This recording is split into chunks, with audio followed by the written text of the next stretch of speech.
জাকির নায়েককে বাঁচাতে ইউনূস সরকার ঢাল করেছিল বাংলাদেশের প্রাক্তন প্রধানমন্ত্রী হাসিনাকে। জাকির নায়েকের বাংলাদেশ সফরকে কেন্দ্র করে কূটনৈতিক সংঘাত শুরু হয়েছিল দিল্লি ও ঢাকার মধ্যে। সেই সময় ক্ষমতাচ্যুত প্রধানমন্ত্রী শেখ হাসিনাকে ঢাল করেন মোহাম্মদ ইউনূস। ভারতের মোস্ট ওয়ান্টেড তালিকায় থাকা জাকির ঢাকায় এলে তাকে গ্রেপ্তার করে ভারতের হাতে তুলে দেওয়ার নির্দেশ দেয় ভারতের বিদেশ মন্ত্রক। জাকিরকে বাঁচাতে পাল্টা পদক্ষেপ নেয় বাংলাদেশ সরকার। দেশ ছাড়া প্রধানমন্ত্রী শেখ হাসিনাকে পলাতক ঘোষণা করে একাধিক সংবাদপত্রে বিজ্ঞাপন দেয় ইউনূস প্রশাসন। তবে ভারতের এই বার্তার পর বাংলাদেশ সরকার কি পদক্ষেপ নেয় সেদিকেই তাকিয়েছিল নয়াদিল্লি। অবশেষে ভারতের চাপে পড়ে নতি স্বীকার করল বাংলাদেশ।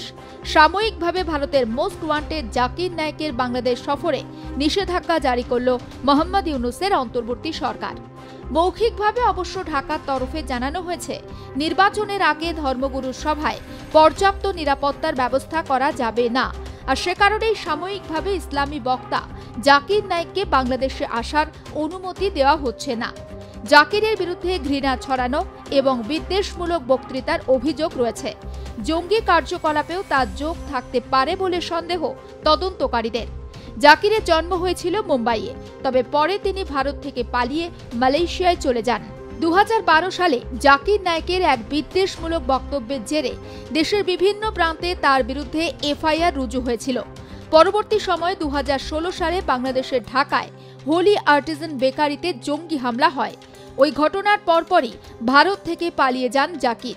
তাকে পলাতক ঘোষণা করে ভারত সরকার। এরই মধ্যে সম্প্রতি খবর ছড়ায় নভেম্বরের শেষ দিকে বাংলাদেশ সফরে যেতে পারেন জাকির।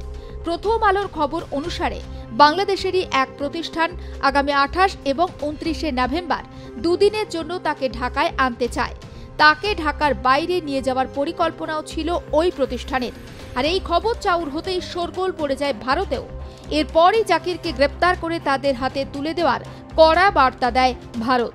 ভারতের বিদেশ মন্ত্রকের মুখপাত্র দিল্লির অবস্থান স্পষ্ট করেন। জাকিরকে বাংলাদেশে আমন্ত্রণ প্রসঙ্গে রণধীর জয়সওয়াল বলেন, তিনি একজন পলাতক, ভারত তার খোঁজ চালাচ্ছে। তিনি আরও জানান, তাই জাকির যেখানেই যান না কেন সেখানকার কর্তৃপক্ষ তার বিরুদ্ধে যথাযথ পদক্ষেপ করবেন বলেই আশাবাদী নয়াদিল্লি। জাকির প্রসঙ্গে ভারতের নিরাপত্তা সংক্রান্ত যে উদ্বেগের বিষয়গুলো রয়েছে তার সংশ্লিষ্ট দেশ পূরণ করবে বলেও মনে করছে দিল্লি। ভারতের তরফে এই বার্তা পাওয়ার পরেই চাপে পড়ে টনক নড়ে বাংলাদেশ সরকারের। বাংলাদেশের স্বরাষ্ট্র মন্ত্রক সূত্রে খবর, সেদেশের একটি প্রতিষ্ঠান জাকির নায়েককে 28 এবং 29 নভেম্বর দুদিনের জন্য ঢাকা সফরে আমন্ত্রণ জানিয়েছিল। ঢাকার বাইরেও একটি বক্তৃতা অনুষ্ঠানের পরিকল্পনা ছিল কট্টরপন্থী ইসলামী বক্তার। যদিও জাকিরের ঢাকায় আসা নিয়ে সমাজের একাংশে বিতর্ক শুরু হলে এই বিষয়ে সিদ্ধান্ত নিতে আলোচনা চলছিলই। শেষমেশ মঙ্গলবার একটি বৈঠকের পর সিদ্ধান্ত নেওয়া হয়েছে, আপাতত বাংলাদেশে আসার অনুমতি দেয়া হবে না জাকির নায়েককে। অন্তর্বর্তী সরকারের বিবৃতিতে বলা হয়, জাকির নায়েক বাংলাদেশে এলে প্রচুর জনসমাগম হবে, তা নিয়ন্ত্রণে পর্যাপ্ত বাহিনীর প্রয়োজন। নির্বাচনী আবহে তা সম্ভব নয়। বৈঠকে সিদ্ধান্ত হয়েছে, সেদেশে নির্বাচনের পর তিনি ঢাকায় আসতে পারেন, তবে নির্বাচনের আগে নয়। অর্থাৎ কিনা ভারতে মোস্ট ওয়ান্টেড জঙ্গির বিরুদ্ধে এ যাত্রায় নিষেধাজ্ঞা জারি হলেও ভবিষ্যতে অন্যরকম সিদ্ধান্ত নিতে পারে ঢাকা।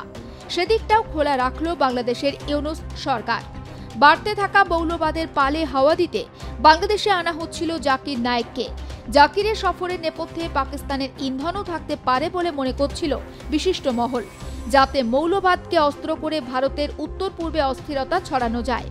আপাতত ভারতের কূটনৈতিক চাপে পড়ে নতি স্বীকার করল বাংলাদেশ।